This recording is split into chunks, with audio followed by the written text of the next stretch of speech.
Hello， 大家好啊，袁老師姐姐，呢集咧就係講保健法第2啦。咁點樣補呢？仲有一樣嘢咧，其實好自然嘅，叫做天地人三寶。咁天寶係點呢？咁其實大家咧去感受一下空氣啦，吸下陽光啦，明唔明啊？游下水啦，你明唔明啊？金木水火土咧，大家咧去感受下咧，上天咧安排咧俾你哋大自然去享受，去吸靈氣嘅嘢。咁所以唔好成日坐喺屋企噶，你冇用噶，你一定要感受下咧，睇下個天咧俾啲乜嘢好嘅氣你吸。好啦，地寶係點咧？地咧就係咧，大家去可以咧去行下沙灘啊，赤腳下，感受下地嘅溫度啊。同埋有樣嘢咧，地咧係會生咗好多嘢出嚟嘅，會食物啦，係咪啊？大家可以咧去咧品嚐下，譬如啦，我咧平時咧食咗啲生果，哎呀上天真係好啊，可以種到咁好食嘅生果落嚟，咁你就會好感恩、好開心啊！我嗰日即係好似得到上天嘅眷顧咁樣啊！咁即係所以大家揀一啲咧食物咧係保健嘅，譬如啦好新鮮嘅，即係唔好食啲唔好嘅嘢落肚啊！你明唔明啊？咁有時食完落去咧，你會覺得咧上天咧對你嘅眷顧㗎。咁好啦。人寶啦，嗱人咧就好難嘅，人咧就好似咧你揀食物你要識揀，因為有啲人係有毒嘅，知唔知啊？你食咗落去咧，你真係毒咗自己啊！咁所以咧揀啲咧人咧有啲修行嘅人咧，運氣好啲啊，行運嗰啲你就要黐佢啦，同埋嗰啲人咧唔好佛口蛇心啦，即係你講得直嗰啲，明唔明啊？你覺得佢，哎呀，我聽佢講嘢係好有養分嘅，我見到佢就好開心嘅。嗱，我真係咧唔係讚我自己，有好多粉絲咧喺抖音咧真係留言俾我，佢話咧好中意睇我直播，睇到我咧就已經好開心㗎啦，聽到我把聲更開心，睇到我戴呢啲咧咁嘅嘢，即係我自己設計嘅呢個咁嘅和合情全首飾，佢話中意到不得了，成日都話好中意好中意，咁佢就請咗翻去，我都覺得咧好多謝大家欣賞，即係咧你如果睇一啲嘢，你睇咗落去，哇好靚，我好中意啊，賞心奪目噶，你明唔明啊？哎呀，咁我啲設計品啲人話，哎呀好靚啊，咁就已經咧係一個咧你最好嘅人嘅寶嚟噶啦。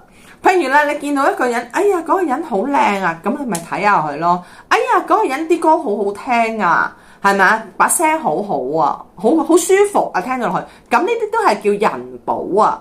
咁所以咧就係咧人咧裏邊咧都會有好多咧。令到你保你個運啊，保你個命嘅嘢，所以我哋咧叫天地人三寶。咁咧，我喺直播咧都會教咗人哋咧點樣用數字咧睇下呢個人同你嘅恩怨情仇，佢係咪你嘅貴人，係咪你嘅小人？所以大家真係要留意咧，我逢禮拜一夜晚黑嘅10點，咁啊喺抖音咧就會直播嘅。咁真係要睇，已經上咗好多課，成200幾個問題留言㗎啦。咁好啦，大家見，拜拜。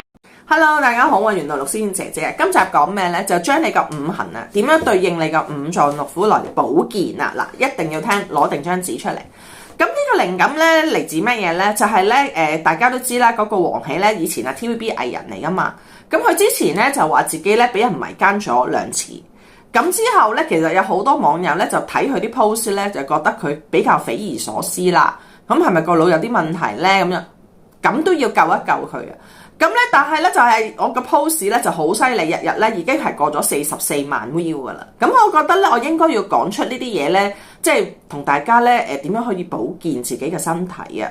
咁好啦，咁大家一定要攞張紙出嚟寫低咯喎。咁我哋五行咧就分金木水火土啦。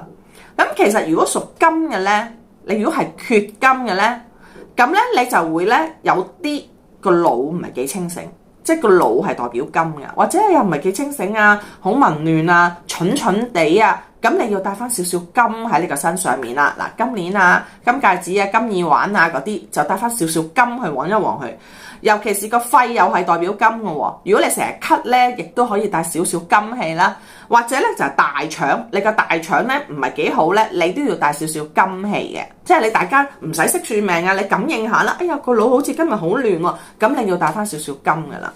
咁好啦，如果係缺木嘅咧，嗱木係代表乜嘢咧？就係你個肝啦、你個膽啦，同埋咧你啲骨啊。如果咧你成日都扭親啊、跣親啲骨痛咧，嗰啲咧你其實係個木唔係幾好啊。咁所以咧你就要着啲綠色衫啦，或者咧帶啲綠色嘅鎖匙扣啊、木嘅鎖匙扣啊，咁咧就會比較好啲。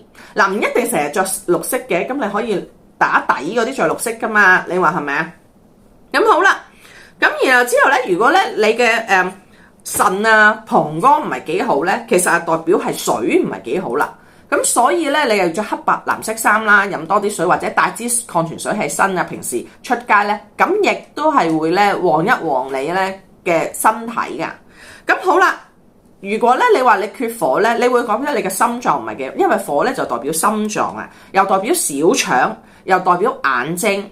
咁所以如果咧你隻眼睛唔係幾好，哇好深近視啊，有青光眼嗰啲咧，其實你係應該咧缺火啊。咁你帶翻少少紅色喺個心度，你明唔明啊？食下啲火龍果紅色嘅嘢咧，就會旺翻你嗰啲健康噶啦。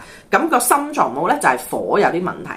咁好啦，如果咧個脾胃咧成日唔係幾好，個脾啊胃唔係幾好咧，其實你個肚唔係幾好啊。